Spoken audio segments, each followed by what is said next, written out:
Volume 1, Book 7, number 340. Narrated by Imran. Once we were traveling with the Prophet and we carried on traveling till the last part of the night, and then we halted at a place and slept deeply. There is nothing sweeter than sleep for a traveler in the last part of the night. So it was only the heat of the sun that made us to wake up, and the first to wake up was Sir and Sir, then Sir and Sir, and then Sir and Sir. The narrator, Alf, said that Abu Raja had told him their names, but he had forgotten him. And the fourth person to wake up was Umar bin al-Khattab. And whenever the Prophet used to sleep, nobody would wake up him till he himself used to get up, as we did not know what was happening, being revealed to him in his sleep. So, Umar got up and saw the condition of the people, and he was a strict man, so he said, Allahu Akbar, and raised his voice with takbir, and kept on saying loudly till the Prophet got up because of it.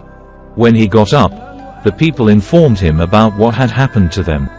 He said, "There is no harm, or it will not be harmful. Depart." So they departed from that place, and after covering some distance the Prophet stopped and asked for some water to perform the ablution. So he performed the ablution, and the call for the prayer was pronounced, and he led the people in prayer. After he finished from the prayer, he saw a man sitting aloof who had not prayed with the people. He asked, "O so and so, what has prevented you from praying with us?" He replied, "I am Junub and there is no water." The Prophet said, "Perform tayammum with clean earth, and that is sufficient for you." Then the Prophet proceeded on, and the people complained to him of thirst. Thereupon he got down and called a person. The narrator, Alf, added that Abu Raja had named him, but he had forgotten, and Ali, and ordered him to go and bring water. So they went in search of water and met a woman who was sitting on her camel between two bags of water. They asked, "Where can we find water?" She replied, "I was there, at the place of water, this hour yesterday, and my people are behind me." They requested her to accompany them. She asked, "Where?" They said, "To Allah's apostle." She said, "Do you mean the man who is called the Sabi, with a new religion?" They replied, "Yes, the same person." "So come along." They brought her to the Prophet and narrated the whole story. He said, "Help her to dismount." The Prophet asked for a pot.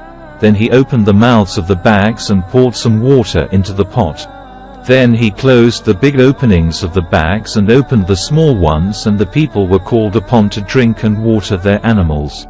So they all watered their animals, and they, too, all quenched their thirst, and also gave water to others. And last of all the Prophet gave a pot full of water to the person who was Junub and told him to pour it over his body. The woman was standing and watching all that which they were doing with her water. By Allah, when her water bags were returned, they looked like as if they were more full of water than they had been before. Miracle of Allah's apostle. Then the Prophet ordered us to collect something for her. So dates, flour and sawik were collected, which amounted to a good meal that was put in a piece of cloth. She was helped to ride on her camel, and that cloth full of foodstuff was also placed in front of her. And then the Prophet said to her, "We have not taken your water, but Allah has given water to us." She returned home late. Her relatives asked her, "Oh so and so, what has delayed you?" She said, "A strange thing. 2 men met me and took me to the man who is called the Sabi, and he did such and such a thing. By Allah, he is either the greatest magician between this and this," gesturing with her index and middle fingers, raising them towards the sky, indicating the heaven and the earth, "or he is Allah's true apostle." Afterwards the Muslims used to attack the pagans around her abode, but never touched her village. One day she said to her people, "I think that these people leave you purposely. Have you got any inclination to Islam?"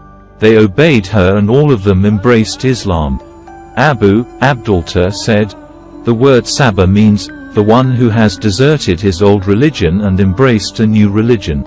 Abul Aliya said, "The Sabis are a sect of people of the scripture who recite the book of Psalms. Volume 1, Book 7, number 341. Narrated by Abu Wa'il. Abu Mu'iza said to Abdullah bin Mas'ud, "If one does not find water for ablution, can he give up the prayer?" Abdullah replied, "If you give the permission to perform tayammum, they will perform tayammum even if water was available if one of them found it cold." Abu Musa said, "What about the statement of Umar to Umar?" Abdullah replied, "Umar was not satisfied by his statement." Volume 1, Book 7, number 342. Narrated by Shaqiq bin Salama. I was with Abdullah and Abu Musa. The latter asked the former, "O Abu Abdurrahman, what is your opinion if somebody becomes junub and no water is available?" Abdullah replied, "Do not pray till water is found." Abu Musa said, "What do you say about the statement of Umar, who was ordered by the Prophet to perform tayammum? The Prophet said to him, 'Perform tayammum and that would be sufficient.'" Abdullah replied, "Don't you see that Umar was not satisfied by Umar's statement?" Abu Musa said, "All right, leave Umar's statement, but what will you say about this verse of tayammum?" Abdullah kept quiet and then said, "If we allowed it, then they would probably perform tayammum even if water was available, if one of them found it, water, cold."